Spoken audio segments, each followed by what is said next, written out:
12th, 2004. This is an interview with Mr. Cecil C. Malone, Jr., born July 3rd, 1919. The interviewer is Robert Gardner. Mr. Malone, can you tell me what branch of service you served in? I was in the Signal Corps, but my duty was totally with the Army Air Force. Were you drafted or did you enlist, sir? I was drafted shortly after I graduated from Emory University. And I graduated with a degree in economics and business, but my heart was basically in amateur radio, and I started university to be an electrical engineer. But after starting the third year, I decided I'd change to go into the business part. When I was drafted, I asked for the Signal Corps, and I was blessed that I was selected to go to what they call the post school, which is located at Fort Monmouth, New Jersey, apparently the headquarters in the Signal Corps. And they kept me out at Fort McPherson for about 2 or 3 months, waiting for the course to begin that Signal Corps. And during that time, I stayed either on KP or 2 days later on guard duty. And on the Sunday, the 7th of December, 1941, it was my turn to be on guard duty. And we all lined up with great big, mean-looking guns with great big, long bayonets on the top, but no bullets, thank goodness. And we were marching around out at Fort Mac. And during the middle of the afternoon, we learned that the Japs had bombed Pearl Harbor. And of course, that was right a frightening experience. It sounded like we'd been at war pretty quick. But we made it through the night, and no sabotage or anything that I was aware of at Fort Monmouth. At Fort McPherson. The following day, I was with a whole mob of people, and the people had just streamed in out there volunteering overnight, and they finished a room they called a day room, where people could gather waiting for going to some place or another. And I listened to a radio broadcast of the President speaking to Congress about the bombing of Pearl Harbor, and I looked around the room, and when he would say certain things, that Congress would clap, and I didn't see a single clap going down there. Everyone seemed to be concerned. We didn't know where it would be 2 days from then, but I remember it quite well. And about a month later, I went on up to Fort Monmouth and went through the post school, which to study the elements of radio, and went through the school pretty quick. It was something that you, as you could finish your part, you could move to something else. Then went through the OCS up there. And September of '42, I completed and graduated as a second lieutenant in the Signal Corps. And I was assigned to Orlando, Florida, to a school called the Fighter Command School. I didn't know what the Fighter Command School would be, but that's where I went, down to Orlando. When I got there, I found that the fairgrounds in Orlando had been converted over to a makeshift school and to be operated by some British Air Force officers. And we had flight lieutenants and squadron commanders, and they built a simulated room, they call a filter center, that coordinated the operations of radar, the fighter planes and all, by the use of radar and telephone lines and radio equipment. And they had been very, very important in Britain in protecting them against the Nazi bombers. And we were using the expertise of the British. It seemed that we had already started making some of this equipment here. And I completed that training, and then I was transferred into a unit called Tactical Air Force or some such thing. And there was a unit down there, I wasn't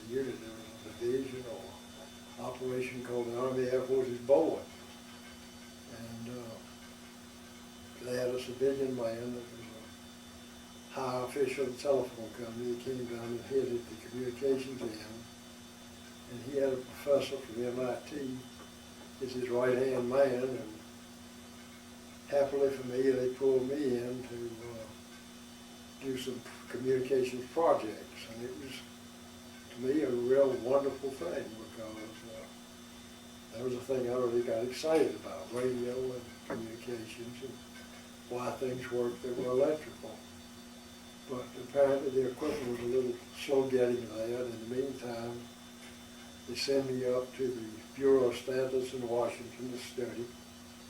They housed me at the bowling field. I think I was the only lieutenant that ever been there, surrounded by a bunch of Air Force generals and other folks there. And I found I better wear no shirt when I went to the latrine to shave and clean up because then they'd look at me and wonder why I was in there. My next door neighbor was General Malone, who was over there for a short while.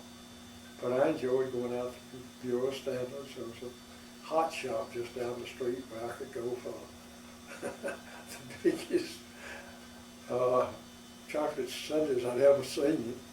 I enjoyed that thoroughly. I came back up the hill to the Bureau of Standards each day, and they picked me on a staff car. So it was really nice being in Washington, and I was there for about a month. And then I returned to Orlando, and the next thing they had me on, they had me send me to the Marine Corps Amphibious Training Center down in Little Creek, Virginia. And I was the only Army officer in the Marine Corps Amphibious Training Center. And I didn't feel particularly blessed to be there, but it was interesting, and I managed to make it out without being bruised up too severely. At that time, I was a lot more able than today at 6'1" and about 200 instead of what I am today, a little shorter and a little bigger around the middle. And by the time I got back then, they were beginning, it looked like they would get some equipment, but I still had a few more schools to go to. And finally, the equipment that I was going to test arrived. It was a small piece of radio equipment, and they called it an ANTRC-4. No, this was an ANTRC-1. And it turned out to be a different type of radio than I'd ever seen. It was an FM radio operating at a much higher frequency called VHF. And up to that time, we had known shortwave radio and longwave radio. Longwave radio was a broadcast we listened to in our home, local radio station. Shortwave was when you had a little set, and you would listen to one of these things, and maybe for 5 minutes you might hear London, or you might hear something else. It was coming in shortwave. And that was the area that the ham radio operators used, and that was the one that I'd been doing a little playing around in. So I was very excited about being able to operate and play with that kind of equipment. And I was, apparently the Army has no budget like an ordinary civilian has to have. And it turned out I had all kinds of men and equipment and help. I dreamed up a way to test this thing, and we used some equipment the telephone company used to send 4 telephone messages over a single wire, and we'd use that equipment, and we could send 4 telephone messages out over this single radio wire. What the wire is a signal radio circuit. And then we could also take one of those voice and send 4 teletype messages out. And I worked up a system where I put this equipment running out to a point about 30 miles from Orlando, where we put a relay, went out on another one, came on back. We had 3 or 4 relays, and we had a teletype machine sitting about 4 feet from our transmitter. We had another teletype receiver receiving things, just sitting beside the one that was typing. And the one that was sending out teletype at 60 words a minute, just going boom. And sitting beside it was a receiver that was receiving that same telephone message after it had traveled a distance of approximately 200 miles, being relayed 4 times. And anything went wrong in between, you immediately got a disruption in your copy. And this made quite a show. And besides, it was nice and warm and pretty in Orlando in the wintertime. And we were having all kinds of visitors coming in to see how we were doing. And we had a number of little things that would bobble up and we'd be located, and we would get immediate help from the telephone company that had actually manufactured some of this equipment. And they'd send their chief engineer down, and he was a very, very helpful and competent man. We learned ways to change antennas and make the equipment work better, and the people that were using it were not trained. They'd never seen anything like this before, and neither did I. But it was fun, and then it came out with another adaptation of the same type of equipment. So by the time we completed and were ready to send our report back to the Army Air Forces Board, say we, that's me, this other equipment came, and we just basically moved the first out and started with the ANTRCR-8, which was slightly smaller in size and operated at a still higher, ultra-high frequency. It was up maybe 200 megacycles, which is way out where we never heard of before. And this was fun, really was.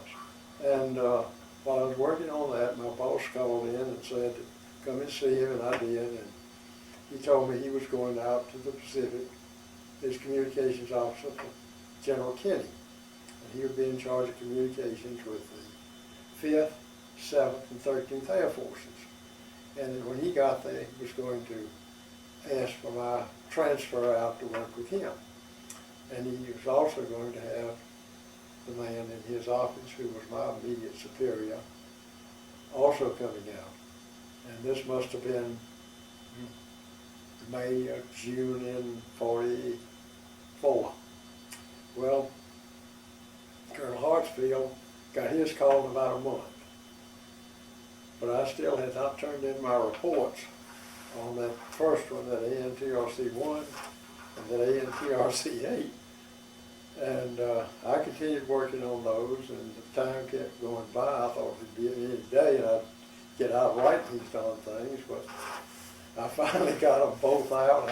One of them went in on the 20th of August to the Army Air Forces Board from Lieutenant Malone, and then the next one went out about a week later, and there it is with me on it.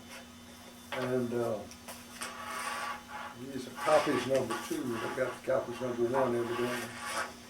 But then I waited, and sure enough, after I got these things in, I got my call about a month later, and went to San Francisco and sat around out there. And they apparently didn't know I was sitting out there waiting, because I was out there for about a month, going into town, eating my last meal every night. And finally I went out to Pacific and got to NADZAP, and then later on up to Hollandia. And I found that Colonel Davis was not the man in charge. There was another man who was regular Army, who was senior to him, but they were both very capable men. And I was in a small headquarters there.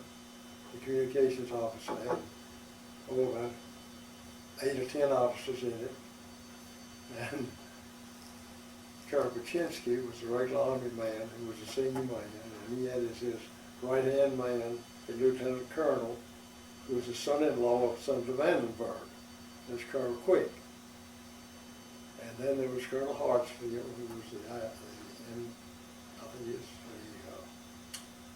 the professor from MIT, who worked primarily down in Venezuela helping the oil companies to drill their wells a little more successfully.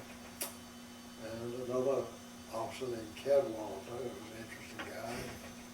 telephone man named Davis, an administrative man there, a professor of English at some university, and me.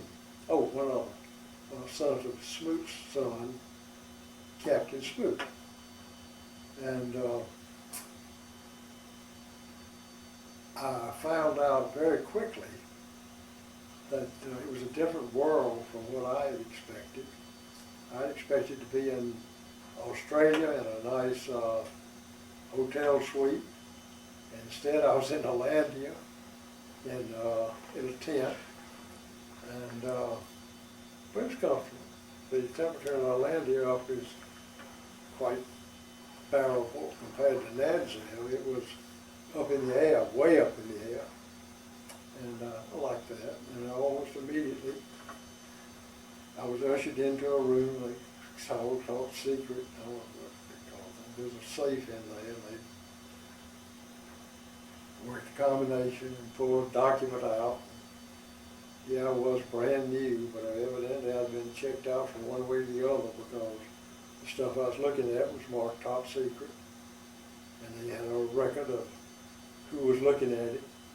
He went back in that safe, and the thing that I was looking at was the plans for the invasion of the Philippines. And the part that communications would have in that for the Air Force. And that part of the order was written by the office that I was in. And yet they had to know about the whole document in order for their part to fit together and do the job it's supposed to do.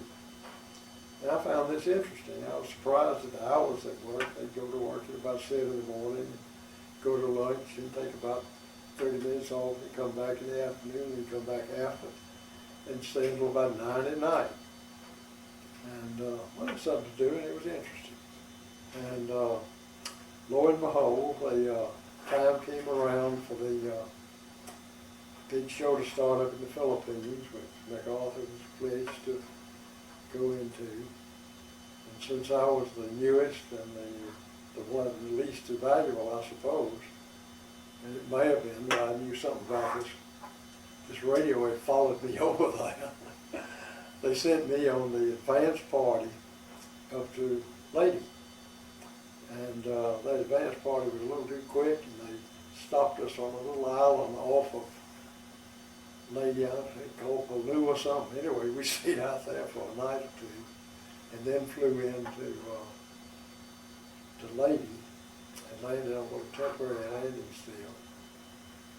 And our work began there almost immediately, planning. And we were planning not for that invasion, but for the invasion to follow up in the Luzon, which is the main island of the Philippines. And that show began on a place called Engan Gulf, which was North Manila, over on the west side of the Philippines. And happily for me, I didn't go in on Engan this time, but I went in later, landed on a highway outside Manila, where the Japanese at that time had Manila, and this highway was slightly north of the city.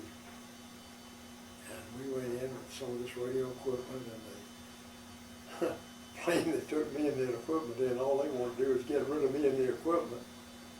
And we had a Jeep in there that was all this stuff around it. It was about 4 feet off the ground. So they had to bring a truck up beside the plane and then put some ramps up into the plane in order to get my Jeep and this equipment out. And then in the truck, we were 4 feet off the ground, so we then had to back up against a bank there to unload the truck off on the bank. And all the while, we were under Japanese artillery fire, which was very uncomfortable, but fortunately they weren't that good marksmen or something. We got lucky. And this time we went down the road and had a house that the Japanese had abandoned. It even had a flush toilet in it. First toilet I'd seen since I left the States. And that was a big deal. But we were there, and the Americans had moved there artillery in to shoot back toward the Japanese who were back in the town. And I'll swear, every time those big guns, and they had 240 millimeter artillery going. Those things go off my bed and jump up and down in a little wooden house. But boy, we were living really great because one of the guys had figured out a way to make a gas refrigerator work. And he had taken a device like a little bitty electric heater coil and stuck that thing just in the right place on this gas refrigerator. And damn, I saw the first ice being made that I'd seen since I left San Francisco. That was real great. And we could even get a chicken egg and have fresh scrambled eggs. And that is a lot different than that powdered stuff. But anyway, that didn't last forever. But we were in Manila, and in Manila we began to work on a plan that was to be submitted to Joint Chiefs, which was MacArthur's proposal to have command of the troops going in on the campaign in Japan. And I really didn't do much, but I was aware of it, had a little part in the communications part. But it was really interesting to me, and he was, at that time, was the commander of the South Pacific, and his territory ended at the top of the Philippines, and the Navy had the area from Hawaii straight out, Okinawa, and on up into Japan. So there was a competition between MacArthur and the Navy. And of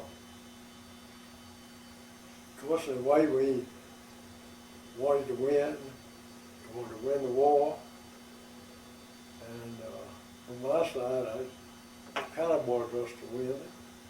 But if the Navy was going to go first up there, that would have suited me just as well. But as it turned out, I was down in, we worked on this thing several months. And during that time, they went up to, they sent me down to do some blind landing testing down in New Guinea. And while I was down there, surrender was made in Europe. And I got a call to come back to Manila. So I went back to Manila, and I learned from arrival that MacArthur had been chosen to handle or lead to give him the command for the invasion of Japan. And I remembered the first engagement was to be at one of the southern islands of Japan, Kyushu, and it was to be in the early part of October. And this was about the middle of May when I got back to Manila. And we started working in earnest on refinements and finishing that plan for the invasion of Japan. And about a month later, one of the thrills of my life occurred. I was told to go down to MacArthur's headquarters. I went with a small group from Kenny's headquarters in the communications place. And we were brought into a room, and we were given a briefing. And we were told to prepare a plan for the occupation of Japan by the 15th day of August, 1945. Now this was a thrill, particularly to me, because I kind of thought I'd be in that early party going into Japan. And this was exciting, just very exciting. And we had 1 week in which to complete this plan. I think we could have completed it that afternoon, but anyway, we got it in. And incidentally, in the briefing for that thing, we were told that the U.S. Embassy in Switzerland had been approached by the Japanese diplomats in Switzerland, and that they had asked for conditions for surrender of Japan. And this was over a month after Germany had surrendered. So it was known that Russia was going to join us in the attack on Japan. So and there was not one word said about anything of an atomic bomb, not at all. And but we thought, good Lord, Japan has suddenly woken up and decided that, and besides, Japan had had a tremendous attack by American Air Force. We burned down some substantial parts of Japan, but we had not touched anything around central Tokyo where the emperor was, and that was all intact. But we worked on this thing, and then I listened, and I expected. Well, I was hopeful within a couple of months, or a couple of weeks, that we would get more information on refining the plan we were submitting for the occupation. We didn't. And then I just disappointed. But along about the end of July 1945, we heard about a thing called an atomic bomb, and we heard about the bombing. What was it? The first city that was bombed in Japan. Well, we heard about that and the tremendous devastation, and I wondered why they didn't tell us about it. But I learned later, after the war was over, MacArthur didn't even know about that. They'd kept that from anybody except those who were directly connected. And nothing happened then, at least nothing we could hear. And it was about 10 days later, the second one came in, bang. And then, it was within 2 or 3 days more that we heard that the Japanese were talking about surrender terms. And I was aware that the MacArthur had told them that they would have to come send emissaries to Manila to plan the surrender terms. And shortly after I heard that, I learned that I was to go to Tokyo. Well, I didn't know where I was going. I was going to Japan. And this trip, incidentally, I had made an earlier trip when MacArthur had been given the command to go to Japan. I'd been sent up to Korea. Oh, beg your pardon. This trip, I went to Okinawa. I went to Okinawa. So I can tell you the date I was there because they gave me a copy of the occupation currency while I was there. And that's work stuff.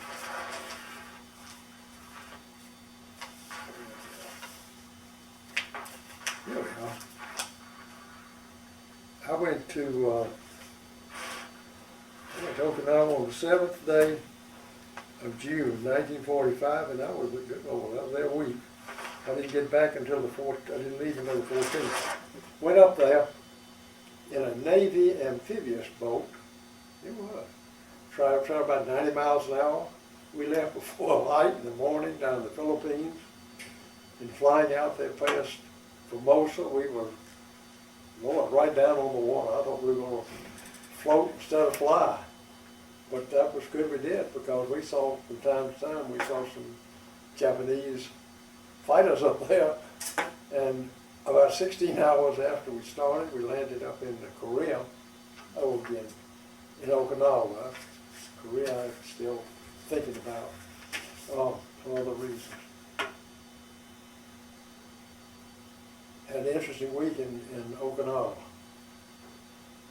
Came back on the 14th. It must have been about 2 weeks later, or a week later, called into this meeting regarding the surrender of Japan. this time went back to Okinawa, and I went with a Jeep in the plane. I went in a 4-engine C-54, or whatever it was, big thing. And I had an interpreter with me that could speak Japanese, a young lieutenant who was, by this time, I was below the captain sometime way back then. Anyway, I had a first lieutenant who went with me, had been trained to speak the Japanese language. And he was an assistant dean at the University of Texas. And on that plane, there was another guy with a Jeep, some lieutenant colonel or major. I think he was in the airborne troops, I don't know. And then there was a colonel on there, on the flight. There were 4 officers in there, and 15 and 20 men. And there were several of these planes. Well, we flew into Okinawa, and sat there. And a few days later, a plane came down under a white flag and marked the way it was supposed to be marked and landed. And these were the emissaries from Japan. And they left that plane there, and they were flown in an American plane from there down to Manila. And several days later, they returned, took off, and went back to Japan. And we just expected to go any day, but apparently there were some things to be worked out in Japan. And we learned that the agreement was that Japan would evacuate an area around Yokohama, and that the surrender would take place on a U.S. battleship in Tokyo Bay, pulled up to Yokohama port. And the time came that we would go to Japan.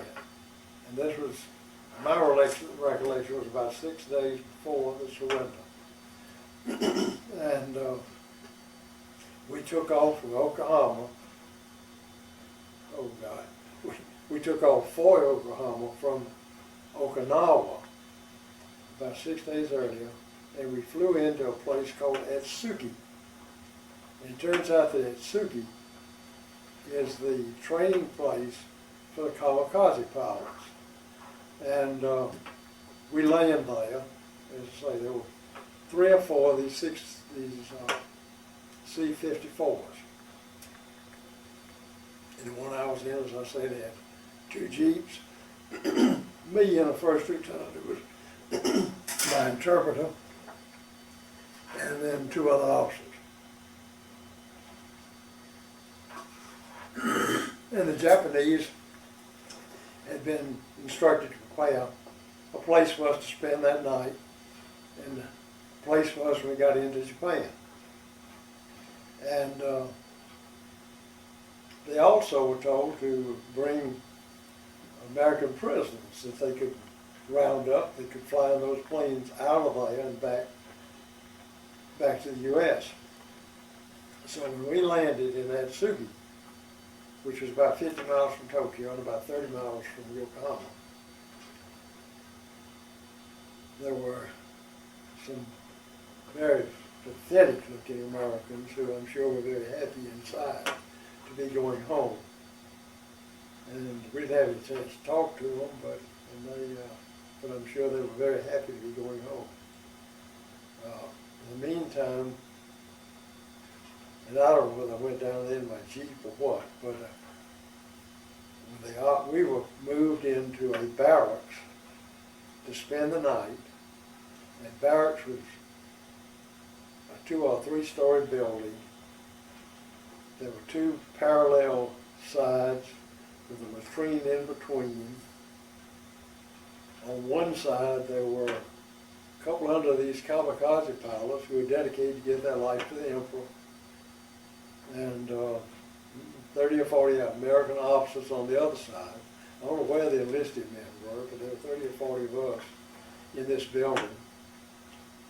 And this building had been used to warehouse a whole bunch of food and stuff. we spent the night there. I can tell you, didn't want to go down there to try the restroom there very frequently with the company we had on the other side. We didn't know how dedicated they were to us or to them. But we made it through the night. The next day, prepared to drive into Yokohama.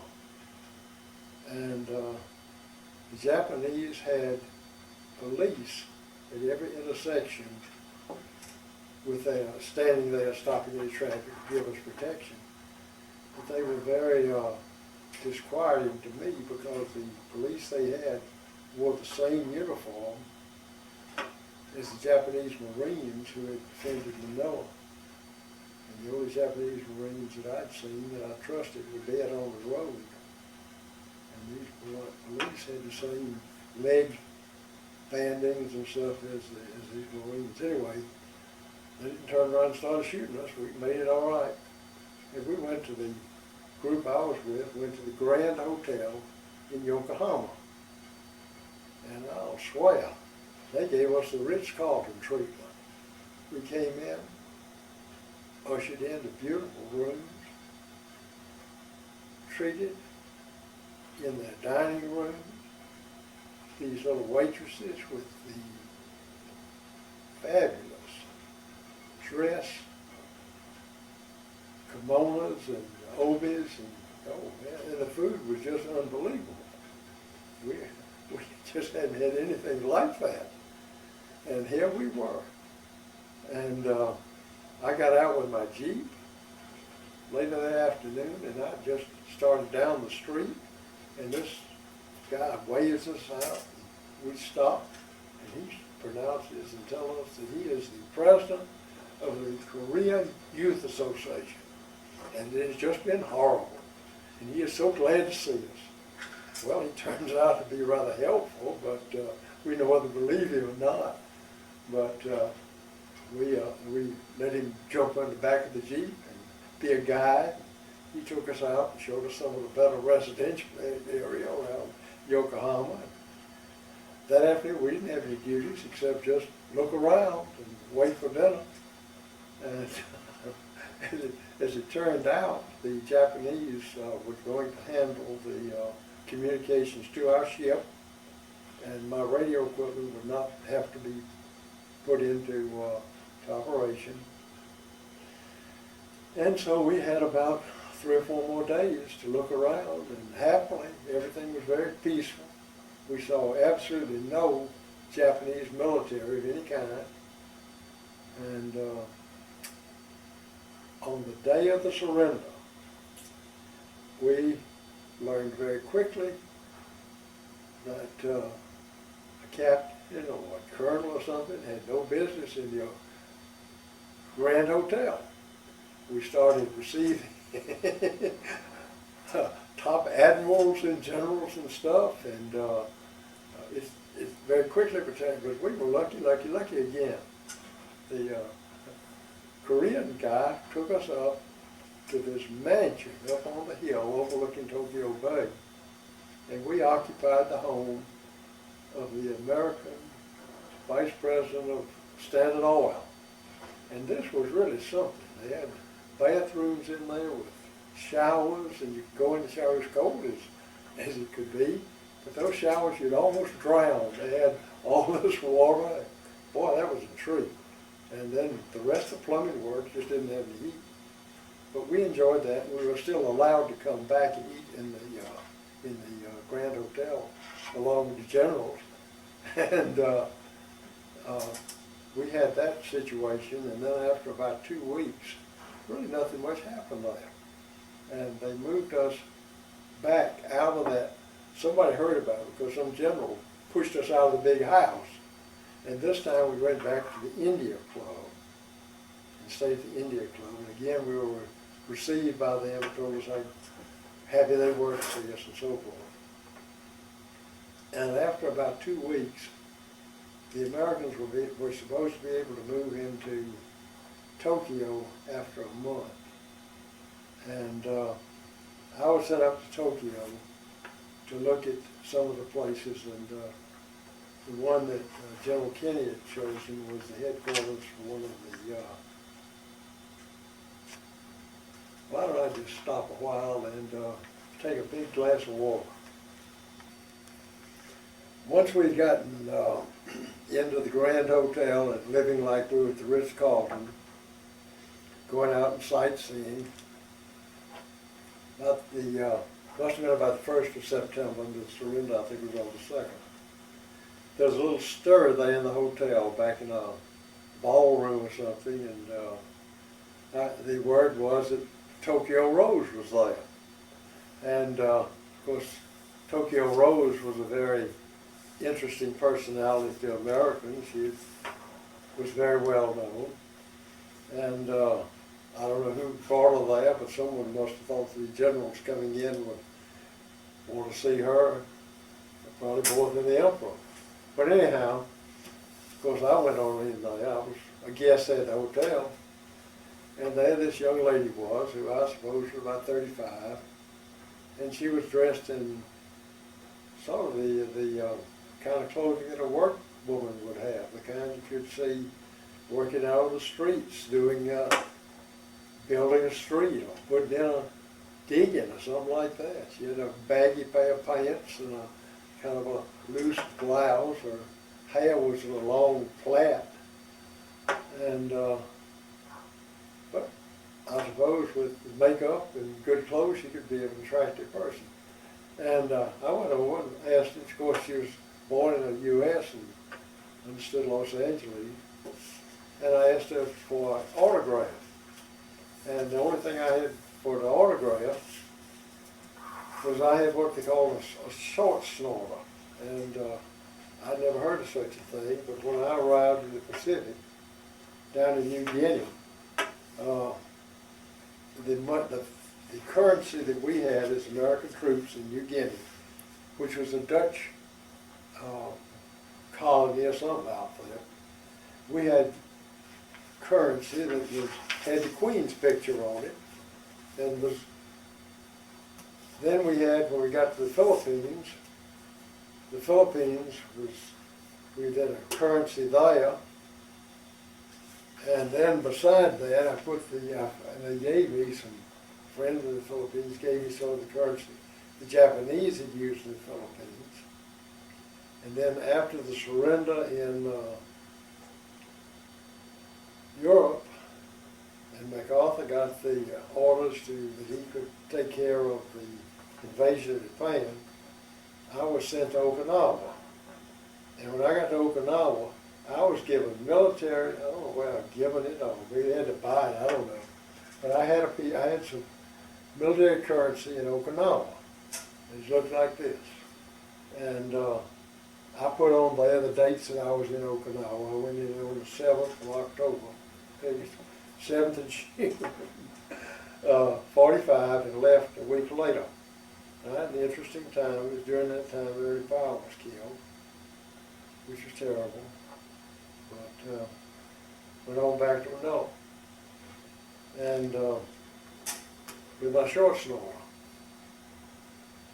Later, about 2 weeks later, we were called in to make this bit about the invasion of Japan and occupation of Japan. And I was very excited. And didn't hear anything finally about a month or so later. Anyway, I went on up to Japan, to Okinawa again. And this time, flew up in a big plane with my Jeep and with a translator. And again, sat on Okinawa, this time for not just a week, but I must have been there 2 or 3 days before these emissaries came south. And then they were in Manila for 2 or 3 days.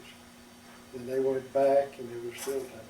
Anyway, didn't leave there until about 25th, 26th of August to go into Japan, and we flew from Okinawa up to Hatsugi, spent the night there, went in at the hotel, and in the hotel, a day before the surrender, They had this stir in the main ballroom, and I went in, and this little lady autographed for me. And I had some occupation, military currency to be used in Japan. And as it worked out with the surrender terms, we just used their currency. And I had a piece of currency and that she autographed for me that later was never used. And I don't think anybody coming in there, well, I got it here somewhere, I got one of these blown up so you can see it better. I put it out this morning so I get to it easy. Here we are. Everything easy I can make to it, I suppose. But I've got it here. I don't know what. Here we are. There we are. Nope.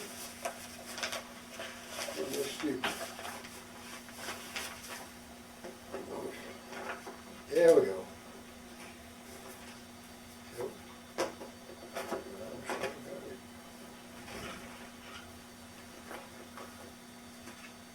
There we are. Too easy. Now, again, this is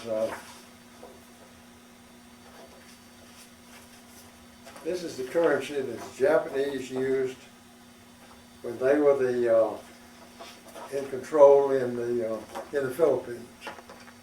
This is the face of a piece of the Japanese currency used in the Philippines. This is the currency that we used when we came into the Philippines. And these were made for me from this right here. Then, when I went up to Okinawa in June to coordinate the communications for the attack in Japan, I found in Okinawa they were using a military currency, and I had to get some there, so everything you could spend, and I came in there on the 7th of June and left on the 14th of June. And my next trip back to Okinawa, of course it was still this same currency there, but from there I went to Japan before the surrender, and I was either issued this, I had to buy some or something. And this right here is, well, this is the kind of currency we finally used. This is the currency that was issued to be blown up.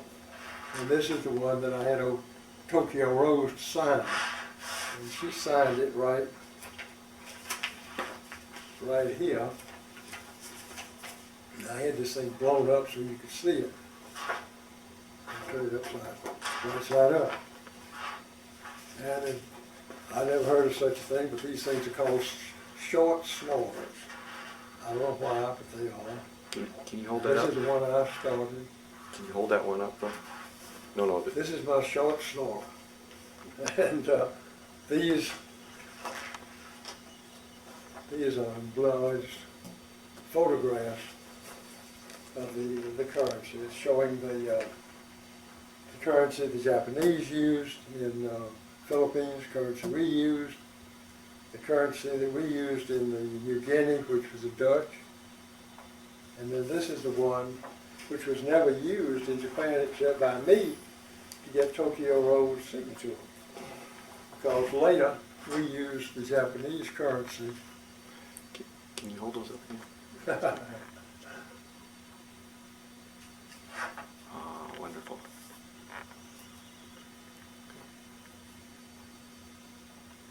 Can you hold those up for a moment so I can zoom in on them? This is what we intended to use. This is what we happily used right next to this. About a month later, when the American troops had the occupation of Japan sort of under the belt, and we moved into Tokyo, MacArthur took the Daiichi building, which was a big insurance company, the finest building in Tokyo, General King had a building about a block up the street, another big insurance company called the Meiji Building. And the field grade offices were placed at the University Club. Tokyo Electric Building was converted into a bachelor officers' quarters where captains and the others grades. They were not field grade. No, that's where I was. I was amazed when I got to Japan with the devastation that had resulted from the bombings and the fire bombings from Yokohama up to Tokyo is a distance of about 25 miles. And about 20 miles of that is flat to the ground, where they had absolutely wiped out the warehouses and the small operation business work along the land. There were all the cities, of course, in the Meiji Building, Lordy mercy. All these buildings in Japan, they had gotten to the point where they were actually stripping office buildings of their heating and everything to go and melt it to have shells they could shoot at us. I mean, they were really going at it. But happily, and after the war, we were treated respectfully and with an interpreter who was interested in the Japan history. He went out and made contacts with the professors there. And I tagged along, and I had some very interesting visits around Japan. We went up to a place called Karuizawa, where the friendly foreign diplomats had been housed during the war, and where the emperor's mother lived. We came down and stayed at Christmas time at the Fujiya Hotel, which is absolutely magnificent. And along early September, in early February, I got my orders to come home, and it took a long time to get here, but it was delightful. And signed up for the reserve, stayed in the reserve until I got 20 years or so, and that was it. But it was interesting all the way. What did you do in the days and weeks after you were discharged from the service, sir? I went home in Atlanta, and my parents had been with 1.5 or 2 gallons of gas a week, and they were just dying. They had a new home they'd moved into, but it was about 7 miles from public transportation, so I had my instructions. I was going to have to help them build a new home, and that was my first undertaking, and I ended law school at Emory. What did you go on to do as a career after the war, sir? Well, I graduated from the law school and was admitted to the bar, but during that time I started building a construction business, and it's been fun.